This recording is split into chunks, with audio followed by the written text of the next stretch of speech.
అపర్ణ కావ్యతో ఇలా మాట్లాడుతూ ఉంటుంది. సమస్య నువ్వనుకున్నంత చిన్నది కాదు. ఇంకా మన కడుపున పుట్టిన కూతురో, కొడుకో తప్పు చేస్తేనే క్షమించని మన ఆడవాళ్ళం, ఇంకా చేసుకున్న భర్త మనతోనే ఉంటూ, మనలోనే ఉంటూ మోసం చేస్తే ఎలా బ్రతకగలం? ఎలా మర్చిపోగలం చెప్పు? అని చెప్పేసి అంటూ ఉంటుంది కావ్యతో. ఇంకా నేను ఆయన చేసిన తప్పుని జీవితంలో మర్చిపోలేను అని చెప్పేసి అంటూ ఉంటుంది.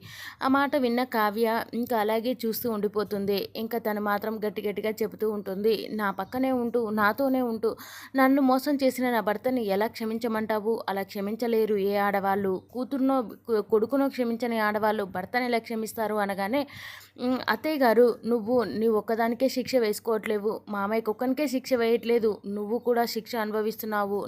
నువ్వు శిక్ష వేసుకుంటున్నావు అని చెప్పేసి అంటూ ఉంటుంది కావ్య. ఇంకిక్కడ రాజు సుభాష్ ఇద్దరు అక్కడ ఆ పని మనిషికి ఇచ్చిన చీరను చూసి షాక్ అయిపోతూ ఉంటారు. ఎందుకంటే అపర్ణకి ఇచ్చిన చీరని ఆ పని మనిషికి ఇవ్వడం వాళ్ళకి ఏమాత్రం ఇష్టం లేదు.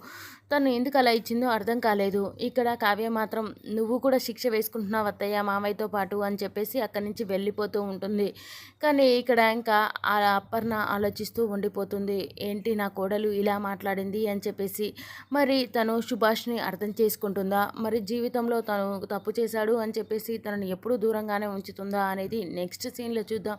ఇలాంటి మరిన్ని లేటెస్ట్ అప్డేట్స్ కనుక్కోవడం కోసం మన ఛానల్ అయితే సబ్స్క్రైబ్ చేసుకోండి friends. Please do subscribe. Thank you for watching friends.